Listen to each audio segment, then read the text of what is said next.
What up, YouTube? I'm excited about today's video. I have a nice pair of kicks that were shockingly affordable on the resale market. This doesn't always happen, but I was lucky enough to notice, and I picked up this fire pair of Undefeated Air Max 97s for way under retail. In this video, I'll show you all around the shoe, talk about Undefeated as a brand, show you some shots on foot, and try to explain why these brick so hard. But before I do, I ask that you please give a thumbs up if you're feeling the content, and please subscribe if you'd like to see more videos like this. Okay, let's get started. It's not a game, it's a rich thing.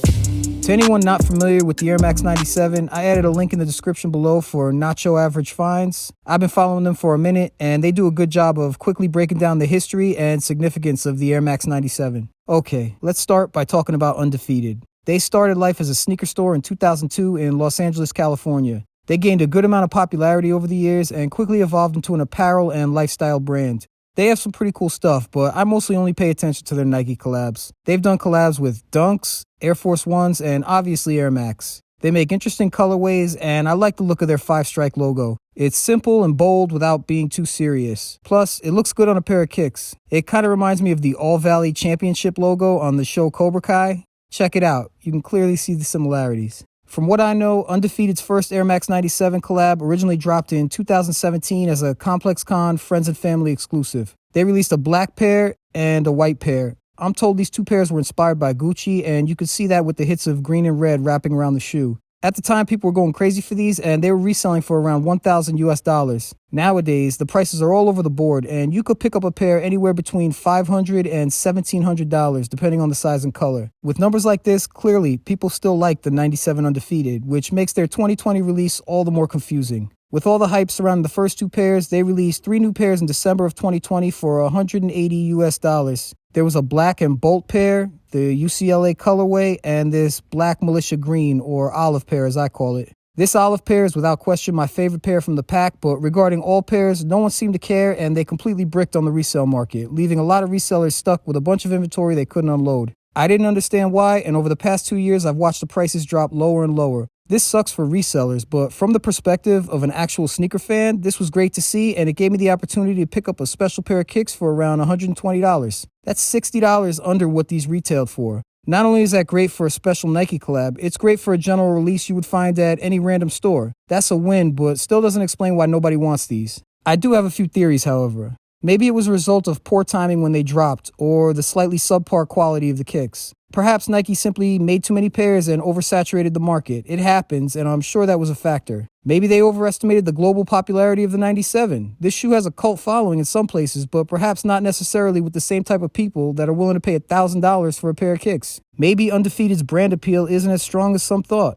All of these theories could have contributed, but another possibility could be more psychological. Hear me out. Similar to stocks or cryptocurrency, when a price starts to slip, people panic and unload their pairs for cheap. This creates a domino effect, forcing other resellers to lower their prices, and after a while, people will start to disregard them or just view them as unappealing. These are all just theories and things I sit around thinking about, but I don't really know what happened. I'm just glad it did because I scored a nice, limited edition sneaker for factory outlet price. Let's take a look around the sneaker, starting with the box. It's a nice-looking all-black drawer-style box with black embossed Nike logo on the top with a hit of glossy Spot UV. You have another hit of Spot UV on the side with the Undefeated logo. Overall, it's an attractive, premium-feeling box. When you open it up, you have your olive green pair wrapped in Undefeated branded tissue paper. Pulling them out, you can feel these 97s are pretty light even by today's standards. This black militia green pair is fly, and with the olive color and subtle hits of orange, it reminds me of a military flight jacket. It's a classic color combination, and Undefeated collab aside, I would pay $120 for a regular pair of 97s in this colorway.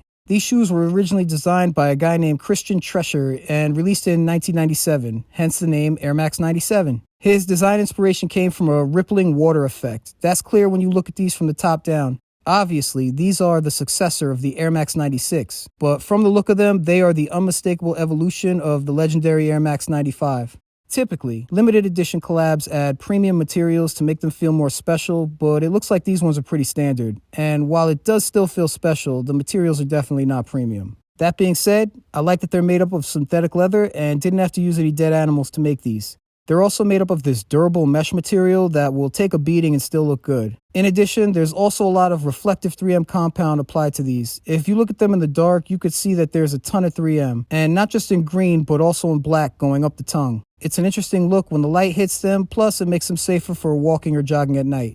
I don't know anyone who would choose these as their jogging kicks, but it's nice to know that safety feature is there. They fit true to size and feel like every other pair of Air Max 97s on foot. If you're unsure about the size, just go to any sneaker store and ask to try on a pair of 97s before buying these to make sure you pick the correct pair. The uppers have multiple shades of that olive green in that water ripple shape. One of the most distinct design features is the word undefeated in bold white wrapping completely around the bottom ripple. It's a pretty interesting look. The tongue has that shiny mesh material with an orange embroidered Nike swoosh, but they also added this little orange pull tab at the top with the undefeated 5-strike logo. It's really small, but it's a nice touch. You have olive green rope laces that snake through the inward-facing eye stays. They're subtle and they feel pretty good. It would have been cool if these came with an additional pair of laces like that bright orange, but it's all good. The sock liner is plain black and the foam insole has that same olive green color with the undefeated Nike logo lockup. It's kind of cool how the Nike swoosh acts as the 5th strike in the undefeated logo. I love little touches like that.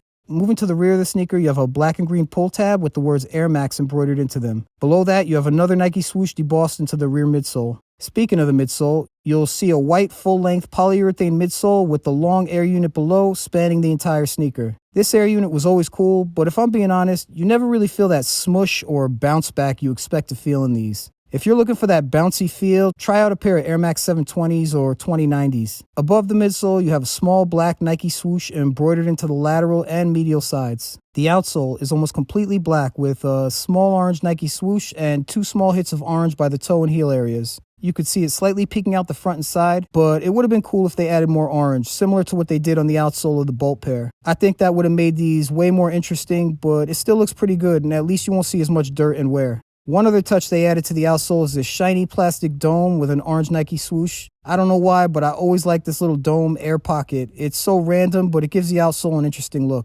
Overall, these are a great candidate for an everyday pair of kicks. They're durable, always stylish, and they won't immediately crease up after the first wear. It's a shoe you really don't have to worry too much about, and they tend to hold their shape over time.